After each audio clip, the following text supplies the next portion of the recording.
हनुमान जी ने माता सीता से कहा, हे माता, मुझे प्रभु राम के लिए कोई निशानी दीजिए। जैसे प्रभु राम ने आपके लिए अंगूठी दी थी ना, वैसे ही आप भी कोई निशानी दीजिए, ताकि मैं उस निशानी को प्रभु राम को दिखा सकूं और प्रभु राम को ये विश्वास दिला सकूं कि मैं आपसे लंका में मिला था। तब माता सीता ने अपनी चूड़ामणि उतारकर हनुमान जी को दे दी। हनुमान जी ने बहुत खुश होते हुए उस चूड़ामणि को ले लिया। सीता जी ने हनुमान जी से कहा कि हे पवन पुत्र हनुमान, तुम प्रभु राम से कहना कि मैं बहुत दुखी हूँ, मैं बहुत परेशान हूँ। हे प्रभु, मेरा ये भारी संकट जल्दी दूर कर दीजिए। फिर हनुमान जी सीता जी को नमस्कार करके प्रभु राम के पास वापस चले गए। उनके जाने के बाद विभीषण जी रावण के पास गए।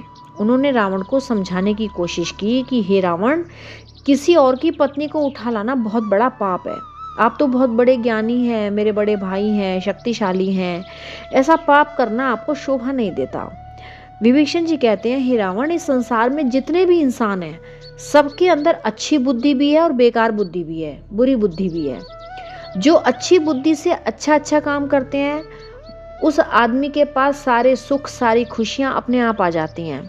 और जो लोग बेकार बुद्धि से बुरे काम करते हैं, वो सारे दुख, सारे परेशानियां उनके पास बिना बुलाए अपने आप आ जाती हैं। तो हे रावण, आपके मन में भी बेकार बुद्धि आ गई है, इसलिए आपको ठीक बात अच्छी नहीं लग रही है। ये सुनते ही रावण बहुत गुस्से में उठा और बोला, अरे दुष्ट, तेरी मृत्यु तेरे पास आ गई है। तू मेरे नगर में रहता है, मेरा दिया हुआ खाना खाता है और बड़ाई करता है उस दुश्मन की। ऐसा कहकर रावण ने विभीषण को एक लात मारी। लेकिन छोटे भाई विभीषण ने फिर भी बार बार रावण के पैर पकड़े और उसे समझाने की कोशिश की। लेकिन जब रावण बिल्कुल भी नहीं माना, तब विभीषण जी रावण को छोड़ के प्रभु राम जी की शरण में उनके पास चले गए। भगवान राम ने विभीषण जी को गले से लगा लिया। विभीषण जी ने प्रभु राम से पूछा कि प्रभु, मैं तो राक्षस जाति में पैदा हुआ हूँ, मेरा स्वभाव भी राक्षसी है, फिर भी आपने मुझे हृदय से लगा लिया। तब प्रभु राम कहते हैं, हे विभीषण, जिन लोगों के मन में किसी भी चीज को पाने की इच्छा नहीं होती, जिनके अंदर गुस्सा नहीं होता, जो सबके आगे विनम्र रहते हैं, सभी के साथ अच्छा व्यवहार करते हैं, जो लालची नहीं होते, ऐसे लोग मेरे हृदय में रहते हैं। हे विभीषण, ये सारी क्वालिटीज तुम में हैं, इसलिए तुम मुझे बहुत प्यारे हो। मैं जानता हूँ कि तुम्हें लंका नहीं चाहिए, तुम लंका के राजा नहीं बनना चाहते, लेकिन फिर भी मैं तुम्हें लंका का राजा जरूर बनाऊंगा। ऐसा कहकर प्रभु राम ने विभीषण जी का राज तिलक कर दिया और लंका उनको दे दी। इस सोने की लंका को पाने के लिए रावण ने शिव जी को अपने 10 सिर देने पड़े थे। रावण ने शिव जी को अपने 10 सिर दिए थे। तब जाकर बड़ी मुश्किल से भगवान शिव ने रावण को ये लंका दी थी। सोच के देखो, 10 बार इस सिर को काट के चढ़ा देना कोई हंसी खेल की बात है, लेकिन उसी लंका को प्रभु राम ने विभीषण जी को ऐसे ही दे दिया। विभीषण जी को इस लंका के लिए कोई मेहनत नहीं करनी पड़ी। तो बच्चों, इस संसार की किसी चीज को पाने के लिए, मतलब महंगा मोबाइल या महंगी गाड़ी या महंगा घर या महंगे कपड़े या कोई भी सुख सुविधा पाने के लिए, जब हम अपनी मर्यादाएं तोड़ने लगते हैं, जब हम इन चीज़ों को पाने के लिए किसी को नुकसान पहुंचाने लगते हैं, जब हम किसी को धोखा देने से पीछे नहीं हटते, जब हमें किसी की तकलीफ से, किसी की परेशानियों से हमें कोई फर्क नहीं पड़ता, तो बच्चों तब हम रावण बन जाते हैं। हम रावण धीरे धीरे बनने लगते हैं, हम राक्षस बनने लगते हैं। लेकिन जब हमें भगवान के बनाए जीवों को सुख पहुंचाने से खुशी मिलती है, जब हमें प्रकृति का ख्याल रखने से खुशी मिलती है, जब हमें इन खुशियों के आगे ये महंगी महंगी चीज़ों के सुख फीके लगने लगते हैं, तब हम धीरे धीरे राम बनने लगते हैं।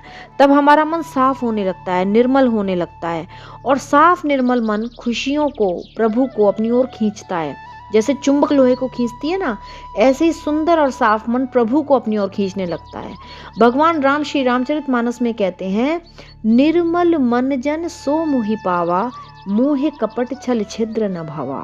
निर्मल मन जन सो मोहि पावा। भगवान राम कह रहे हैं, जिसका मन निर्मल होता है, साफ सुथरा होता है, जो मुश्किल से मुश्किल कठिनाइयों को सहकर भी हमेशा सबके भले के बारे में सोचता है, जो हमेशा सबकी भलाई के काम करता है, ऐसे मनुष्य मुझे पा लेते हैं। ऐसे लोगों के मन में मैं आकर बैठ जाता हूँ। मैं ऐसे सुंदर मन को अपना घर बना लेता हूँ। फिर मैं उन लोगों को बिना मांगे ही सब कुछ दे देता हूँ। जैसे प्रभु राम ने इतनी बड़ी सोने की लंका विभीषण जी को ऐसे ही बिना किसी मेहनत के दे दी, जबकि विभीषण जी की ऐसी कोई इच्छा भी नहीं थी कि वो कभी लंका के राजा बने। वो तो बस प्रभु राम के भक्त थे, उन्हें तो बस प्रभु से प्रेम था। फिर भी प्रभु राम ने उनके बिना मांगे ही उन्हें सब कुछ दे दिया। मोह कपट छल छिद्र न भावा, भगवान राम कहते हैं मुझे वो लोग बिल्कुल पसंद नहीं जो अपने सुख के लिए दूसरों को धोखा देते हैं, जो अपने सुख के लिए दूसरे जीवों को दुख पहुंचाते हैं। मैं ऐसे लोगों के पास नहीं जाता। जैसे रावण ने इतनी तपस्या की, 10 बार सिर काट कर चढ़ाए, तब जाकर शिव जी ने उसे लंका दे दी, लेकिन अपने गलत कामों की वजह से प्रभु राम ने उसे मार दिया और वो सोने की लंका भी उसके हाथ से चली गई। तो बच्चों, हमें जीवन में बहुत पैसा कमाने के लिए या बहुत महंगा सामान खरीदने के लिए काम नहीं करना है। हमें प्रकृति को सुंदर बनाने के लिए मेहनत करनी है, हमें जल को साफ रखने के लिए मेहनत करनी है, हमें हवा को साफ रखने के लिए मेहनत करनी है, हमें जंगलों को पेड़ों को बढ़ाने के लिए मेहनत करनी है, हमें प्रकृति को सुंदर बनाने के लिए मेहनत करनी है। जब हम प्रकृति के लिए मेहनत करेंगे तो वहाँ हमें असली सुख मिलेगा, असली खुशियाँ मिलेंगी, क्योंकि हम प्रकृति से ही तो बने हैं। इसलिए जितना हम प्रकृति के पास रहेंगे उतना हम खुशियों के पास रहेंगे, उतना हम अपने प्रभु राम के पास रहेंगे।